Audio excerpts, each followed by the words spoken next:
ನಮಸ್ತೆ ಕರ್ನಾಟಕ, ನಾನು ಅನಿತಾ ಟಿಡಿ ಅಕಾಡೆಮಿಯಿಂದ. ಇವತ್ತು ನಿಮಗೆ ಒಂದು ಇಂಟ್ರೆಸ್ಟಿಂಗ್ ಸ್ಟೋರಿ ಹೇಳೋಣ ಅಂತ ಬಂದಿದ್ದೀನಿ. ಇದನ್ನು ನೀವು ಸ್ಟಾಕ್ ಮಾರ್ಕೆಟಿಗೆ ಹೇಗೆ ರಿಲೇಟ್ ಮಾಡ್ತೀರಾ ಅನ್ನೋದನ್ನು ಮುಂದೆ ನೋಡೋಣ. ಈ ಕಥೆನಲ್ಲಿ ಒಂದು ಊರಿದೆ. ಆ ಊರಲ್ಲಿ ತುಂಬ ಕೋತಿಗಳಿರುತ್ತೆ. ಆ ಕೋತಿಗಳನ್ನು ಓಡಿಸೋದಕ್ಕೆ ಆ ಊರಿನವ್ರು ಯಾರೂ ಪ್ರಯತ್ನ ಪಡ್ತಾ ಇರಲ್ಲ. ಅವಾಗ ಏನು ಮಾಡ್ತಾನೆ, ಪಕ್ಕದ ಊರಿಂದ ಒಬ್ಬ ಆ ಊರಿಗೆ ಬರ್ತಾನೆ. ಬಂದ್ಬಿಟ್ಟು ನೋಡ್ತಾನೆ, ಏನಪ್ಪ ಈ ಊರಲ್ಲಿ ತುಂಬ ಕೋತಿಗಳಿದೆ, ಈ ಕೋತಿಗಳನ್ನು ಓಡಿಸೋದಕ್ಕೆ ಯಾರೂ ಪ್ರಯತ್ನನೇ ಪಡ್ತಾ ಇಲ್ವಲ್ಲ, ಇವ್ರಿಗೆಲ್ಲ ಏನೋ ಒಂದು ಕೆಲಸ ಕೊಡೋಣ ಅಂತ ಹೇಳಿಬಿಟ್ಟು ಮನೆಗೆ ಹೋಗ್ತಾನೆ. ಮನೆಗೆ ಹೋಗ್ಬಿಟ್ಟು ಅವ್ರಿಗೆ ಹೇಳ್ತಾನೆ, ನೀವು ನನಗೆ ಕೋತಿನ ಹಿಡ್ಕೊಂಡು ಬಂದ್ಕೊಡಿ, ನಾನು ನಿಮಗೆ 100 ರೂಪಾಯಿ ಕೊಡ್ತೀನಿ ಅಂತ. ಅವರೆಲ್ಲ ಅಂದ್ಕೊಳ್ತಾರೆ, ಇವನೇನೋ ಹುಚ್ಚ ಬಂದು ಕೇಳ್ತಾ ಇದ್ದಾನೆ, ಯಾರಾದರೂ ಕೋತಿ ಇಟ್ಕೊಟ್ರೆ 100 ರೂಪಾಯಿ ಕೊಡ್ತಾರಾ, ಸುಮ್ಮನೆ ಏನೋ ಹೇಳ್ತಾ ಇದ್ದಾನೆ ಅಂತ ಅಂದ್ಕೊಂಡು ಸುಮ್ಮನಾಗ್ಬಿಡ್ತಾರೆ. ಮತ್ತೆ ಮಾರನೇ ದಿನ ಅದೇ ವ್ಯಾಪಾರಿ ಆ ಊರಿಗೆ ಬರ್ತಾನೆ. ಬಂದ್ಬಿಟ್ಟು, ನೋಡಿ ನನ್ನ ಹತ್ರ ದುಡ್ಡಿದೆ, ಯಾರು ಕೋತಿನ ಹಿಡ್ಕೊಂಡು ಬಂದು ಕೊಡ್ತೀರೋ ಅವರಿಗೆ ನಾನು 100 ರೂಪಾಯಿ ಕೊಡ್ತೀನಿ ಅಂತ ಹೇಳ್ತಾನೆ. ಆವಾಗ ಏನು ಮಾಡ್ತಾರೆ, ಅಷ್ಟು ದಿನ ಸೋಂಬೇರಿಗಳಾಗಿದ್ದವರು ಅಟ್ಲೀಸ್ಟ್ ದುಡ್ಡು ನೋಡಿದಾಗ ಏನು ಮಾಡ್ತಾರೆ ಅಂದರೆ ಎದ್ದು ಅಟ್ಲೀಸ್ಟ್ ಹಿಡಿಯೋಕೆ ಹೋಗ್ತಾರೆ ಕೋತಿಗಳನ್ನ. ಪಕ್ಕದಲ್ಲಿರೋದು ಅಕ್ಕಪಕ್ಕದಲ್ಲಿರೋದು ಕಷ್ಟಪಡೋದಿಲ್ಲ, ಕೈಗೆ ಸಿಗತ್ತೆ ಅಲ್ವಾ, ಆ ಥರ ಕೋತಿಗಳನ್ನ ಹಿಡ್ಕೊಂಡು ಬಂದುಬಿಟ್ಟು ಅವನಿಗೆ ಕೊಡ್ತಾರೆ. ಕಷ್ಟ ಏನಿಲ್ಲ, ಅದಕ್ಕೆ ನನಗೆ 100 ರೂಪಾಯಿ ಸಿಗತ್ತೆ ಅನ್ನೋದು ಅವರ ಭಾವನೆ. ಸೊ 100 ರೂಪಾಯಿ ಇಸ್ಕೊಂಡ್ಬಿಟ್ಟು ಒಂದು ಕೋತಿನ ತಂದು ಹಿಡಿದು ಕೊಟ್ಬಿಟ್ಟು ಹೋಗ್ತಾರೆ. ಅನ್ಕೊಳ್ಳೋಣ ಆ ಊರಲ್ಲಿ 1000 ಕೋತಿ ಇತ್ತು ಅಂತ ಹೇಳಿ. ಮೊದಲನೇ ದಿನ ಅಕ್ಕಪಕ್ಕದಲ್ಲಿ ಇರೋ ಕೋತಿಗಳನ್ನು ಹಿಡ್ಕೊಂಡು ಬಂದು ಕೊಟ್ಟಾಗ ಆ 1000 ಕೋತಿಗಳಲ್ಲಿ ಒಂದು 600 ಕೋತಿಗಳನ್ನು ಒಂದೇ ದಿನ ಹಿಡಿದು ಅವರು ವ್ಯಾಪಾರಿಗೆ ಕೊಡ್ತಾರೆ. ವ್ಯಾಪಾರಿ ಏನು ಮಾಡ್ದ ಅಂದರೆ ಬರೀ ಒಂದು ಕೋತಿಗೆ 100 ರೂಪಾಯಿಯನ್ನು ಕೊಟ್ಟಿರ್ತಾನೆ. ಸೊ 100 ರೂಪಾಯಿ ಕೊಟ್ಬಿಟ್ಟು ಕೋತಿಗಳನ್ನ ತಗೊಂಡು ವ್ಯಾಪಾರಿ ಹೊಟ್ಟೋಗ್ತಾನೆ. ಆಮೇಲೆ 1 ವಾರ ಅವರಿಗೆ ಮತ್ತೆ ಬರೋದೇ ಇಲ್ಲ ವ್ಯಾಪಾರಿ. ಜನ ಏನು ಅಂದ್ಕೊಳ್ತಾರೆ, ಅಯ್ಯೋ ಇನ್ನೂ ಕೋತಿಗಳಿತ್ತಲ್ವಾ, ನಾನು ಇನ್ನೂ ಜಾಸ್ತಿ ಹಿಡಿದ್ಬಿಟ್ಟಿದ್ರೆ ನನಗೆ ಇನ್ನೂ ಒಂದು 100 ರೂಪಾಯಿ ಸಿಕ್ತಿತ್ತಲ್ವಾ ಅಂತ ಅಂದ್ಕೊಳ್ತಾರೆ. ಬಟ್ ಬರ್ತಾನೆ ಅಂತ ಕಾದ್ರೆ ಆ ವ್ಯಾಪಾರಿ ಬರೋದೇ ಇಲ್ಲ. ಏನು ಮಾಡ್ತಾರೆ, ಮತ್ತೆ ಸೋಂಬೇರಿಗಳಾಗ್ತಾರೆ. 1 ವಾರ ಬಿಟ್ಬಿಟ್ಟು ಮತ್ತೆ ಆ ವ್ಯಾಪಾರಿ ಊರಿಗೆ ಬರ್ತಾನೆ. ಅವಾಗ ಏನು ಮಾಡ್ತಾನೆ ಅಂತ ಹೇಳಿದ್ರೆ, ಈ ಸರ್ತಿ ನಾನು ಒಂದು ಕೋತಿಗೆ 200 ರೂಪಾಯಿ ಕೊಡ್ತೀನಿ ಅಂತ ಹೇಳ್ತಾನೆ. 200 ರೂಪಾಯಿ ಕೋತಿ ಕೊಡ್ತೀನಿ ಅಂತ ಹೇಳಿದಾಗ ಮೊದಲನೇ ರೌಂಡಲ್ಲಿ ಯಾರೋ ಮಿಸ್ ಆಗಿದ್ರಲ್ವಾ ಅವರೆಲ್ಲ ಈಗ ಆ್ಯಕ್ಟಿವ್ ಆಗ್ತಾರೆ. ಯಾಕೆಂದರೆ 100 ರೂಪಾಯಿ ಅವರಿಗೆ ಕಡಿಮೆ ಅನ್ನಿಸ್ತು, 200 ರೂಪಾಯಿ ಈಗ ಜಾಸ್ತಿ ಅನಿಸುತ್ತೆ. ಅಟ್ಲೀಸ್ಟ್ ಸ್ವಲ್ಪ ಎಫರ್ಟ್ ಹಾಕಿದರೆ ನನಗೆ 200 ರೂಪಾಯಿ ಸಿಗತ್ತಲ್ಲ ಅನ್ನೋ ಒಂದು ಉದ್ದೇಶದಿಂದ ಏನು ಮಾಡ್ತಾರೆ, ಮತ್ತೆ ಕೋತಿಗಳನ್ನ ಹುಡ್ಕಾಟಕ್ಕೆ ಹೋಗ್ತಾರೆ. ಹುಡ್ಕಾಟಕ್ಕೆ ಹೋದಾಗ ಕೆಳಗಡೆ ಯಾವ ಕೋತಿಗಳು ಸಿಗೋದಿಲ್ಲ. ಅಟ್ಲೀಸ್ಟ್ ಅವರು ಎಲ್ಲೆಲ್ಲಿ ಬಚ್ಚಿಟ್ಕೊಂಡಿರುತ್ತೋ ಅಥವಾ ಯಾರ ಮನೆ ಮೇಲೆ ಕೂತಿರುತ್ತೋ ಅಲ್ಲೆಲ್ಲ ಸುಲಭವಾಗಿ ಸ್ವಲ್ಪ ಎಫರ್ಟ್ ಹಾಕಿ ಹಿಡಿಯುವಂಥ ಕೋತಿಗಳನ್ನ ಹೋಗಿ ಹಿಡ್ಕೊಂಡು ಬಂದು ಅವನಿಗೆ ಕೊಡ್ತಾರೆ. ಕೊಟ್ಬಿಟ್ಟು 200 ರೂಪಾಯಿ ತೊಗೊಂಡು ಹೋಗ್ತಾರೆ. ಈಗ ಒಟ್ಟಾರೆ ಆ ವ್ಯಾಪಾರಿ ಎಷ್ಟು ಕೋತಿಗಳನ್ನ ಹಿಡ್ಕೊಂಡು ಹೋದ ಅಂದರೆ, ಮೊದಲನೇ ಸಲ ಬಂದಾಗ 600 ಕೋತಿಗಳನ್ನ ಹಿಡಿದುಕೊಟ್ರು, ಎರಡನೇ ರೌಂಡ್ ಬಂದಾಗ 200 ಕೋತಿಗಳನ್ನ ಹಿಡಿದುಕೊಟ್ರು. ಈಗ 1000 ಕೋತಿಗಳಲ್ಲಿ ನಮಗೆ ಉಳಿದಿರೋದು ಎಷ್ಟು ಅಂತ ಹೇಳಿದ್ರೆ ಇನ್ನು 200 ಕೋತಿಗಳು ಮಾತ್ರ. ಸರಿ, 200 ಕೋತಿಗಳು ಎಲ್ಲಿರುತ್ತೆ, ಅದು ತುಂಬ ಜಾಣರು ಅಂತ ಹೇಳಿದ್ರೆ ತುಂಬ ಮೇಲ್ಗಡೆ ಕೂತಿರುತ್ತೆ, ಸುಲಭವಾಗಿ ಸಿಗೋದಿಲ್ಲ. ಸರಿ ಅಂತ ಹೇಳಿ ಈಗ ವ್ಯಾಪಾರಸ್ಥ ಏನು ಮಾಡ್ದ, ಆ 200 ಕೋತಿಗಳನ್ನ ತಗೊಂಡು ಮತ್ತೆ ವಾಪಸ್ ಹೊಟ್ಟೋದ. 1 ವಾರ ಆದರೂ ಮತ್ತೆ ಬರಲೇ ಇಲ್ಲ. ಆವಾಗ ಆ ಊರಲ್ಲಿರೋ ಸ್ವಲ್ಪ ಬುದ್ಧಿವಂತರು ಏನು ಮಾಡಿದ್ರು, ಅಯ್ಯೋ ನಾನು ಸ್ವಲ್ಪ ಪ್ರಯತ್ನ ಪಟ್ಟಿದ್ರೆ ಮರದ ಮೇಲಿರೋ ಕೋತಿಗಳನ್ನ ಹಿಡ್ಕೊಂಡು ಬಂದು ಕೊಟ್ಟಿದ್ರೆ ನಂಗೆ 200 ರೂಪಾಯಿ ಸಿಕ್ತಿತ್ತಲ್ಲ ಅಂತ ಹೇಳಿ ಯೋಚನೆ ಮಾಡಿದ್ರು. ಆಮೇಲೆ ಏನು ಮಾಡ್ದ, 15 ದಿನ ಬಿಟ್ಕೊಂಡು ಬಂದ. ಅವಾಗೇನು ಅಂತ ಹೇಳಿದ್ರೆ ಕೋತಿಗಳು ಕಡಿಮೆ ಆಗಿತ್ತು, ಎಲ್ಲಂದ್ರಲ್ಲಿ ಸಿಗ್ತಾ ಇರಲಿಲ್ಲ. ಅವನಿಗೆ ಕೋತಿಗಳು ಬೇಕಿತ್ತು ಆ ವ್ಯಾಪಾರಿಗೆ. ಅವಾಗೇನು ಮಾಡ್ದ, ಅಟ್ಲೀಸ್ಟ್ ಊರಿನವರು ಸ್ವಲ್ಪ ಎಫರ್ಟ್ ಹಾಕಿ ಹಿಡಿಬೇಕು ಅಲ್ವಾ ಕೋತಿಗಳನ್ನ. ಅದಕ್ಕೇನು ಮಾಡ್ದ, ನಾನು ಒಂದು ಕೋತಿಗೆ 500 ರೂಪಾಯಿ ಕೊಡ್ತೀನಿ ಅಂತ ಹೇಳ್ದ. 500 ರೂಪಾಯಿ ಕೋತಿ ಕೊಡ್ತೀನಿ ಅಂತ ಹೇಳಿದಾಗ ಜನರು ಏನು ಮಾಡೋದು, ನನಗೆ ಕಷ್ಟ ಆದರೂ ಪರವಾಗಿಲ್ಲ, ತುಂಬ ಮರದ ಮೇಲಾದರೂ ಹತ್ತು ಬಿಟ್ಟು ನಾನು ಕೋತಿನ ಹಿಡ್ಕೊಡ್ತೀನಿ ಅಂತ ಹೇಳಿದ್ರು. ಹಾಗೆ ಕಷ್ಟಪಟ್ಬಿಟ್ಟು ಎಲ್ಲನೂ ಹಿಡ್ಕೊಂಡು ಬಂದಿರೋದು ಉಳಿದಿರೋ ಎಲ್ಲ ಕೋತಿಗಳನ್ನು ಹಿಡ್ಕೊಂಡು ಬಂದು ಅವನಿಗೆ ಕೊಟ್ಟರು. ಈಗ ಉಳಿದಿರೋ 200 ಕೋತಿಗಳಿಗೆ ಅವನು ಎಷ್ಟು ದುಡ್ಡು ಕೊಟ್ಟು ತಗೊಂಡ ಅಂದರೆ 500 ರೂಪಾಯಿ ಒಂದು ಕೋತಿಗೆ ತಗೊಂಡೋದ. ಎಲ್ಲ ಊರಿನಲ್ಲಿರೋ ಕೋತಿಗಳೆಲ್ಲ ಖಾಲಿ ಆಗೋಯ್ತು. ಎಲ್ಲ ಕೋತಿಗಳನ್ನೂ ತಗೊಂಡು ಅವನು ಹೊಟ್ಟೋದ ಮೊದಲನೇ ವ್ಯಾಪಾರಿ. ಆಮೇಲೆ ಏನು ಮಾಡಿದ್ರು, ಜನರಿಗೆ ಏನಾಯಿತು ಅಂದರೆ ಅದು ಒಂಥರ ಹ್ಯಾಬಿಟ್ ಆಗೋಯ್ತು. ಅಂದರೆ ಅವನು ಬರ್ತಾನೆ, ಕೋತಿಗಳನ್ನ ಹುಡುಕ್ಬೇಕು, ನಾವು ಕೋತಿಗಳನ್ನ ಹಿಡಿದುಕೊಟ್ರೆ ನಮಗೆ ದುಡ್ಡು ಕೊಡ್ತಾನೆ ಅಂತ ಹೇಳಿಬಿಟ್ಟು ಅವ್ರ ಮನಸ್ಸಿಗೆ ಒಂದು ಭಾವನೆ ಬಂದಿತ್ತು. ಆದರೆ ವ್ಯಾಪಾರಿ ತುಂಬ ಬುದ್ಧಿವಂತ. ಅವನೇನು ಮಾಡ್ದ ಅಂತ ಹೇಳಿದರೆ, ಆ ಕೋತಿಗಳನ್ನೆಲ್ಲ ತೊಗೊಂಡು ಹೋಗ್ಬಿಟ್ಟು ಬೇರೆ ಊರಿನಲ್ಲಿಟ್ಬಿಟ್ಟು ಅವರ ಫ್ರೆಂಡು ಅಥವಾ ಅವರಿಗೆ ಪರಿಚಯದವ್ರ ಕೈನಲ್ಲಿ ಅವನ ಹತ್ರ ಇರೋ ಕೋತಿಗಳನ್ನ ಮತ್ತೆ ಈ ಊರಿಗೆ ತಗೊಂಡು ಬಂದು ವ್ಯಾಪಾರಕ್ಕೆ ಇಟ್ಕೊಳ್ತಾನೆ. ಅವನು ಕಳಿಸಿರೋ ವ್ಯಾಪಾರಿ ಕೋತಿಗಳನ್ನ ತಂದ್ಬಿಟ್ಟು ನಾನೀಗ ಕೋತಿಗಳನ್ನ ಮಾರ್ತಾ ಇದ್ದೀನಿ ಅಂತ ಹೇಳ್ತಾನೆ. ಎಷ್ಟು ರೂಪಾಯಿಗೆ ಮಾರ್ತಾ ಇದೆಯಾ ಅಂದರೆ ನಾನು 600 ರೂಪಾಯಿಗೆ ಮಾರ್ತಾ ಇದ್ದೀನಿ ಅಂತ ಹೇಳ್ತಾರೆ. ಅವಾಗ ಏನು ಮಾಡ್ತಾರೆ, ಕೋತಿಗಳನ್ನ ಹಿಡಿದು ಕೊಡ್ತಾ ಇದ್ರಲ್ವಾ, ತುಂಬ ಬೇಗ ಅಲರ್ಟ್ ಆಗ್ತಾರೆ. ಅಂತ ಹೇಳಿದ್ರೆ ಅವರಿಗೆ ಹೌದಲ್ವಾ, ನಾನು ಲಾಸ್ಟ್ ಟೈಮ್ ಕೋತಿಗಳನ್ನ ಹಿಡಿದು ಕೊಟ್ಟಾಗ 500 ರೂಪಾಯಿ ಕೊಟ್ಟಿದ್ರು, ನಾನು ಕಷ್ಟಪಟ್ಟು ಹಿಡಿದಿದ್ದೆ. ಈಗೇನು ಮಾಡ್ಬೋದು ನಾವು, ಈಗ ಮಾರಕ್ಕೆ ಬಂದಿದ್ದಾನೆ, ಅವನ ಹತ್ರ ಕೋತಿಗಳು ತೊಗೊಂಡ್ಬಿಟ್ಟು ನೆಕ್ಸ್ಟ್ ಟೈಮ್ ಬರ್ತಾನಲ್ವಾ, ಅವಾಗ 1000 ರೂಪಾಯಿ ಕೊಡೋಕೆ ಬರ್ತಾನೆ. ಅವನು 1000 ರೂಪಾಯಿ ಕೊಟ್ಟಾಗ ಇವನ ಹತ್ರ 600 ರೂಪಾಯಿಗೆ ತೊಗೊಂಡ್ಬಿಟ್ಟು ಅಲ್ಲಿ ನಾನು 1000 ರೂಪಾಯಿಗೆ ಸೆಲ್ ಮಾಡಬಹುದು ಅನ್ನೋದು ಇದು ಕಾಮನ್ ಪ್ರಾಬ್ಲಮ್ಮು ಎಲ್ರಿಗೂ.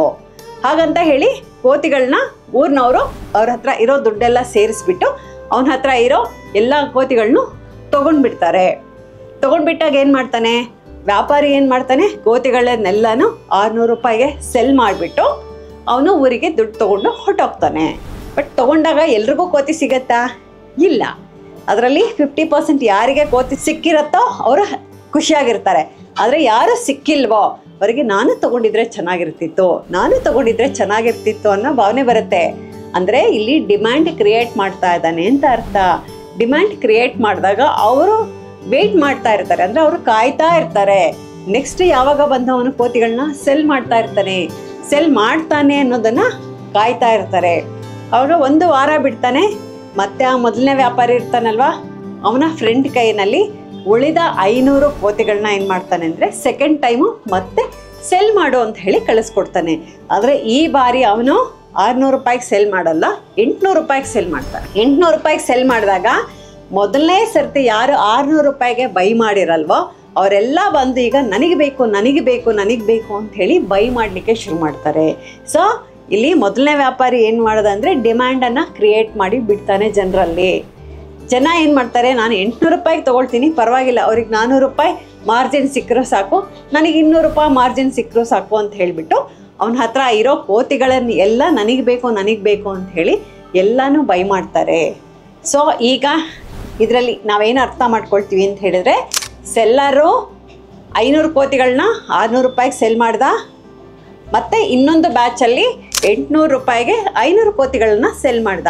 ಸೊ ಟೋಟಲ್ಲು ಸೆಲ್ ಮಾಡಿದವನು ಆವ್ರೇಜ್ ಪ್ರೈಸು 700 ರೂಪಾಯಿಗೆ 1000 ಕೋತಿಗಳನ್ನು ಸೆಲ್ ಮಾಡಿದ್ದಾನೆ. ಅಂದರೆ ಡಿಮ್ಯಾಂಡನ್ನು ಕ್ರಿಯೇಟ್ ಮಾಡಿದ್ದಾನೆ. ಸೊ ಆಮೇಲೆ ಕೋತಿಗಳೆಲ್ಲ ಬಂದೇನು ಮಾಡ್ತು, ಮತ್ತೆ ಊರಿನಲ್ಲಿ ಸೇರಿಕೊಳ್ತು ಕೋತಿಗಳು. ಆದರೆ ಜನ ಏನು ಮಾಡಿದ್ರು, ಬೈ ಮಾಡಿದಾರಲ್ಲ 600 ರೂಪಾಯಿ ಅಥವಾ 800 ರೂಪಾಯಿ ಕೊಟ್ಟು ಬೈ ಮಾಡಿದಾರಲ್ಲ, ಅವರೇನು ಅಂತ ಹೇಳಿದರೆ ಕಾಯ್ತಾ ಇದ್ದಾರೆ. ಇನ್ನೊಬ್ಬ ವ್ಯಾಪಾರಿ ಬರ್ತಾನೆ, ಅವನು 1000 ರೂಪಾಯಿ ಕೊಡ್ತಾನೆ, ನಮ್ಮ ಹತ್ರ ಇರೋ ಕೋತಿಗಳನ್ನ ತಗೊಳ್ತಾನೆ ಅಂತ ಹೇಳ್ಬಿಟ್ಟು ಕಾಯ್ತಾ ಇರ್ತಾರೆ. ಆದರೆ ಆ ವ್ಯಾಪಾರಿ ಮತ್ತೆ ಬರೋದೇ ಇಲ್ಲ. ಇದೇ ಥರ ಕೋತಿಗಳು ಬೇರೆ ಊರಲ್ಲಿ ಇದೆಯಾ ಅಂತ ಹೇಳ್ಬಿಟ್ಟು ಹುಡ್ಕೊಂಡು ಹೋಗಿರ್ತಾನೆ. ಈ ಕೋತಿಗಳನ್ನ ಬೈ ಮಾಡಿರೋರು ಹಾಗೆ ಇರ್ತಾರೆ.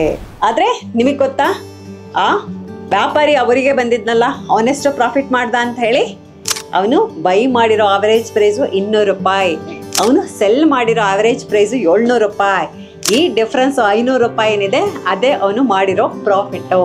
ಶಾರ್ಟ್ ಟರ್ಮಲ್ಲಿ ಜನರನ್ನು ಆಕ್ಟಿವ್ ಮಾಡಿಸಿ ಅಲ್ಲಿ ಬೈ ಮಾಡಲಿಕ್ಕೆ ಡಿಮ್ಯಾಂಡನ್ನು ಕ್ರಿಯೇಟ್ ಮಾಡಿ ಅವನ ಇನ್ವೆಸ್ಟ್ಮೆಂಟು 2 ಲಕ್ಷ ಮಾಡಿದ್ದಾನೆ. ಎಷ್ಟು ಕೋತಿಗಳಿಗೆ? 1000 ಕೋತಿಗಳಿಗೆ. ಆದರೆ ಅವನು ಸೆಲ್ ಮಾಡಿದ್ದೆಷ್ಟು? 1000 ಕೋತಿಗಳನ್ನು 700 ರೂಪಾಯಿ ಒಂದು ಕೋತಿಗೆ ಸೆಲ್ ಮಾಡಿದ್ದಾನೆ. ಅವನ ಆವ್ರೇಜು ಪ್ರೈಸು, ಸೆಲ್ಲಿಂಗ್ ಪ್ರೈಸು 700 ರೂಪಾಯಿ ಆಯಿತು. ಸೊ ಇದರಲ್ಲಿ ಡಿಫ್ರೆನ್ಸ್ ಏನು? ಅವನ ಇನ್ವೆಸ್ಟ್ಮೆಂಟ್ ಏನು? 2 ಲಕ್ಷ. ಅವನು ಸೆಲ್ ಮಾಡಿದೆಷ್ಟು? 7 ಲಕ್ಷ. ಅದರ 2 ಡಿಫ್ರೆನ್ಸ್ ಏನು? 5 ಲಕ್ಷ. ಅಂದರೆ ಆ ವ್ಯಾಪಾರಿ 5 ಲಕ್ಷ ಪ್ರಾಫಿಟನ್ನು ಮಾಡಿ ತಗೊಂಡು ಹೋಗಿದ್ದಾನೆ. ಆದರೆ ಊರಿನ ಜನ ಹಾಗೆ ಬರ್ತಾನೆ ವ್ಯಾಪಾರಿ ಅಂತ ಕಾಯ್ತಾ ಇದ್ರು. ಆ ವ್ಯಾಪಾರಿ ಮತ್ತೆ ಆ ಊರಿಗೆ ಬರಲಿಲ್ಲ. ಆ ವ್ಯಾಪಾರಿ ಏನು ಮಾಡ್ದಂದರೆ, ಇದೇ ಥರ ಬಕರಾಗಳು ಬೇರೆ ಊರಲ್ಲಿ ಸಿಗ್ತಾರೆ ಅಂತ ಹೇಳಿ ಅವನು ಬೇರೆ ಊರಿಗೆ ಹೋದ.